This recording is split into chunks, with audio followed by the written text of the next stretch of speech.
Gaano nga ba kalakas ang bagong Yi Sanshin? Sa Mobile Legends Guide na to, pag-uusapan natin kung gaano nakalakas si Yi Sanshin sa kanyang revamp. Kasama na yung mga tama at maling desisyon na ginawa ko sa laro na to. Sa mga gusto sumali sa ating giveaway, hit nyo lang yung like, share at subscribe. Tapos i-comment nyo yung ID number nyo tsaka in-game name. Tapos skin or hero na worth 500 diamonds. At ang pinaka-importante, dapat matapos nyo yung bawat video. Bubunot ako ng 4 na mananalo at i-announce ko yun every first week of the month. Kaya kung hindi ka pa nakasubscribe, hit mo na yung subscribe pati yung notification bell. Okay, let's go! Sa laro na to, ito yung emblem na gamit ko.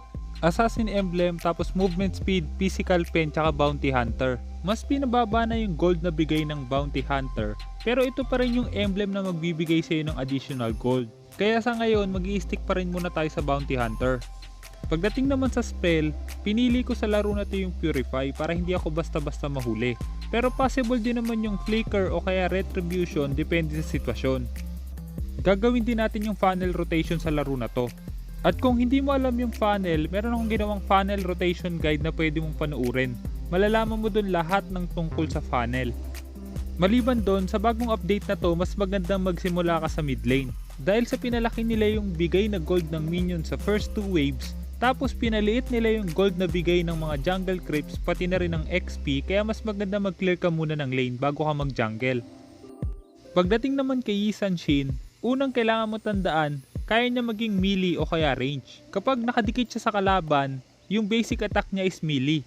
Kapag naman dumistansya siya ng konti, magiging range yung basic attack niya. Maliban doon, tuwing nagiging melee siya papunta sa range o kaya range papunta sa melee, yung dalawang next basic attack niya is magiging critical damage. Mas malaki yung critical damage ng unang basic attack, tapos mas maliit naman sa pangalawa. Kaya ibig sabihin, kung gusto mong laging critical yung damage mo, dapat mag-basic attack ka ng 2 sa melee, tapos 2 sa range. Pero pwede pa rin naman kahit tig-isa lang para mas malaki yung damage. Enemy! An enemy has been slain!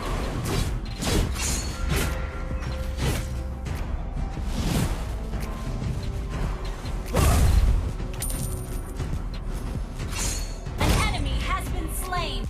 Nakapag-invade yung kalaban at nakuha nila yung red buff ko, pero namatay sila kaya useless lang din.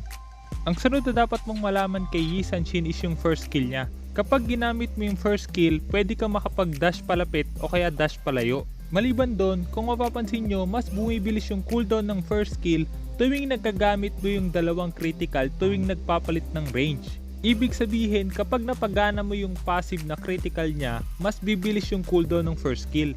Kaya maliban sa critical damage, mapapabilis mo pa yung cooldown ng first skill mo, kaya hanggat maaari dapat tumira ka ng 2 melee tapos 2 range. Maliban doon, isa pang advantage ng first skill niya, pwede mong ipang dodge ng mga crowd control skills. Parang kaparehas niya yung second skill ni Joe. Kailangan i-timing mo yung first skill sa crowd control skills para hindi ka tablan. Isa pang tip sa paggamit ng passive niya, para maging critical yung next basic attack mo bilang range, mas maganda na yung huling basic attack na gagawin mo is from melee form. Makikita nyo dito na i-hit ko muna yung basic attack na melee bago ko atakihin yung Grok para critical agad. Only by You have facing the slain an enemy enemy! can one know for Kung napansin nyo doon, puro critical damage lahat ng basic attack na ginawa ko. Maganda yun para mas mabilis mo mapatay yung kalaban, maliban doon magagamit mo rin yun sa pagpa-farm para mas mabilis siyang makapag-farm. Pagdating naman sa second skill niya, pwede mong i-charge yun para mas malayo yung range tsaka mas malaki yung damage. Pero pwede mo pa rin yung gamitin agad kaso ang tatamaan lang is yung malalapit sa'yo. Maganda gawin yung pag-charge kapag mag-clear ka ng mga minions. Pero kung sakaling merong teamfight tapos wala kang time para mag-charge, mas maganda na pindutin mo lang yung second skill mo. loyalty.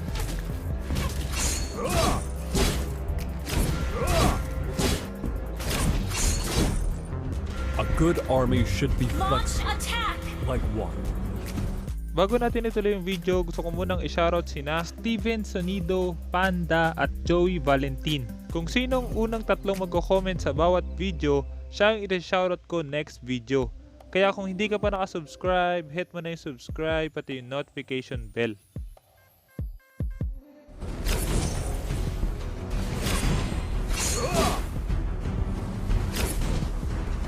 Only by facing the enemy can one know his true self. Dito mapapansin nyo kukuha na ako ulit ng red buff, pero susubukan pa rin agawin ng kalaban yon. At para hindi madaling maagaw yung buff nyo, huwag kayong mag-focus muna sa buff. Unahin nyo muna yung kalaban para hindi nila maagaw. An enemy has been slain. Duty, honor, and homeland. Mega kill. Initiate retreat. Killing spree. At dahil napatay namin sila, ibig sabihin dapat na kami kumuha ng objective. Pwede naming unahin muna yung tower bago kami kumuha ng turtle. Ngayon, fast forward muna natin sa mga boring na parts. Has been destroyed. Request backup. I go wherever the wind takes me. Dito, dahil nga wala kaming retribution, susubukan na naman ng Grak agawin yung objective sa amin. At gaya nga na sinabi ko kanina, dapat hero yung dapat unahin. Your team destroyed the turret. An ally has slain the turtle. Shut down. Your team destroyed the mega kill. Pagdating naman sa ultimate ni Yi San-shin, pwede mong gamitin yon para makita kung nasan yung kalaban. Pero maliban sa vision, pwede mo rin i-combo yun sa mga kakampi mong may crowd control skills. Tuwing may stun ng kakampi mo yung kalaban, mas maganda na gamitin mo agad yung ultimate mo para tumama agad yon. Dahil sa madali lang ilagan yung ultimate ni Yi San-shin, kaya mas maganda kung may stun yung kalaban bago mo gamitin yung ultimate. A good army should be flexible, like water. An ally has been slain.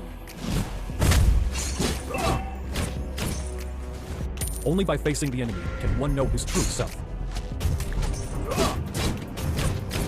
Our turret has been destroyed.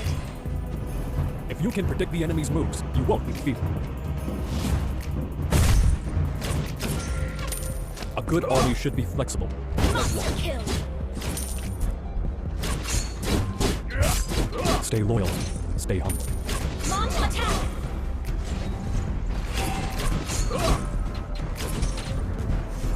If you can Dito makikita nyo puro low HP na yung kalaban. Pero kapag ginamit mo yung ultimate mo nang walang stun, hindi rin yun tatama. Our victory will be decisive.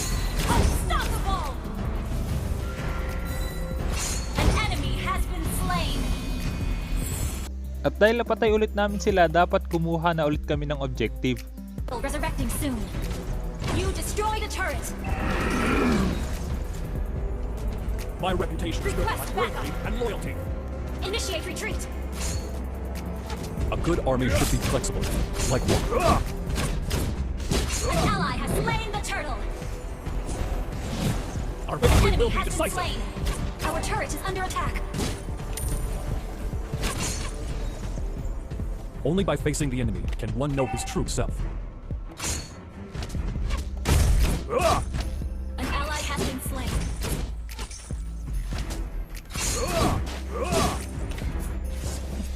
Enemy double. Launch attack. My reputation is built on my bravery and loyalty. Shut down. Request backup. Masyado ako naging aggressive doon, hindi ko napansin na lag pala yung Hylos namin kaya hindi siya nakatulong. Pagdating naman sa item build, ito yung item build na tingin kong bagay kay YSS. Dahil puro critical yung damage niya, pwede mong palakasin yung critical damage gamit yung Berserker's Fury. At maganda namang additional burst yung Endless Battle. Yung dalawang huling item, pwede mong palitan depende sa sitwasyon. Pero maganda yung Scarlet Phantom sa kanya para pag bumibilis yung attack speed niya, mas bibilis din yung cooldown ng first skill. At maganda naman yung Queen's Wings para kahit melee siya, tumagal siya sa teamfight. Isa pang passive ni YSS is yung Turtle Ship. Every 3 minutes magkakaroon ng Turtle Ship sa base. Kapag kinuha mo yun, bibilis yung movement speed mo, tapos pwede mong ibato yun sa kalaban gamit yung first skill mo. Lahat ng nasa paligid nung tatamaan mo, may stun.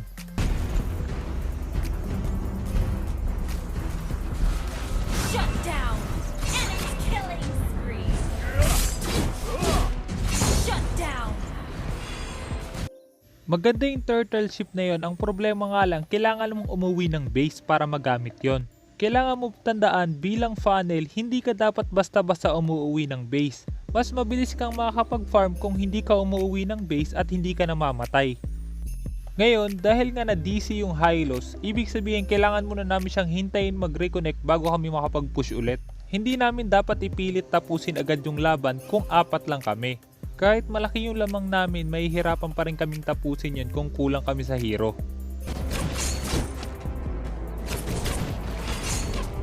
Stay loyal. Stay humble.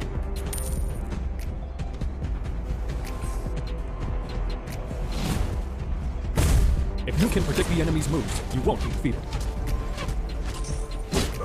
An ally has been slain. Our turret under attack has Never been back down from destroyed. a fight. Rain down the fire. You have slain an enemy.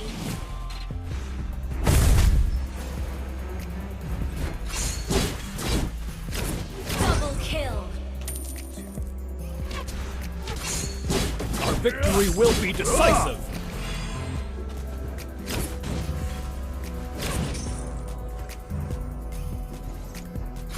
Request backup. An ally has been slain.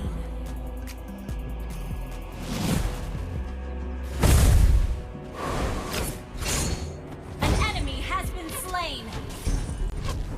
Stay loyal. Stay humble.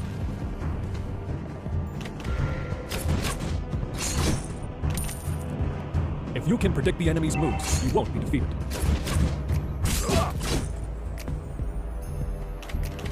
A good army should be flexible, fire! like water. An ally has been slain. An ally has been slain. An enemy has been slain.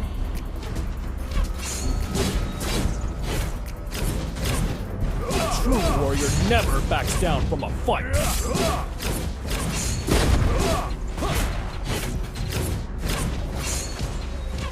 If you can predict the enemy's moves, you won't. Ally has slain. Mega kill. Double kill.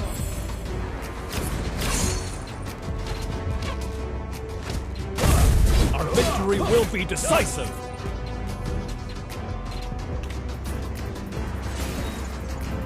Rain down the fire! An enemy has been slain. Ally has been slain. Monster kill. Initiate retreat. A true warrior never backs down from a fight.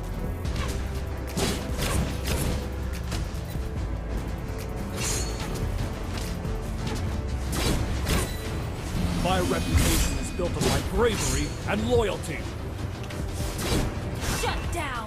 Masyado ako naging aggressive doon, hindi dapat ako pumasok sa base nila. Dapat nag-focus na lang ako sa pagbasag ng tower. Your team. Stay loyal. Stay humble.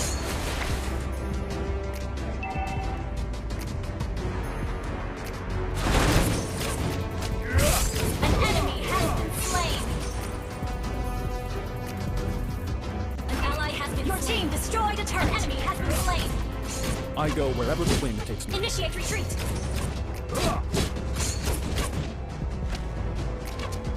Only by facing the enemy can one know his true self. Killing spree. You destroyed a turret.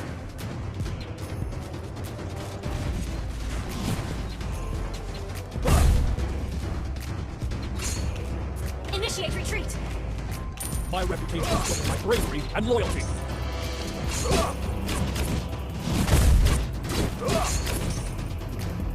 I go wherever the wind takes me. Mega kill. A true warrior never backs down from a fight. Killing spree.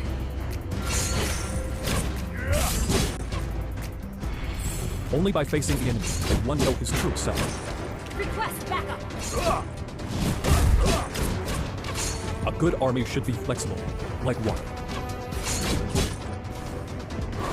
Rain down the fire!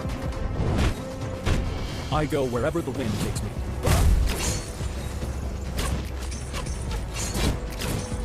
If you can predict the enemy's Launch moves, attack! you won't be defeated. An enemy has been slain. Lord, Stay resurrect. loyal. An enemy has been Stay slain.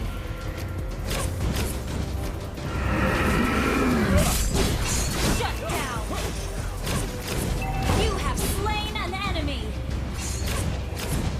Rain down the fire!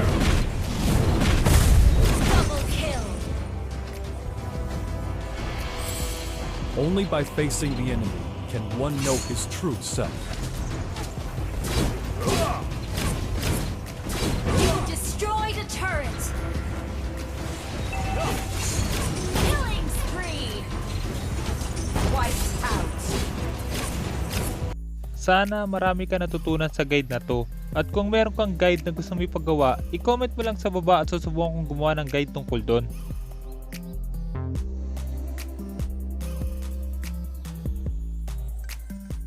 At dahil tinapos mo ang video, gusto ko yung mananalo sa ating giveaway, sila yung mga nanonood hanggang dulo.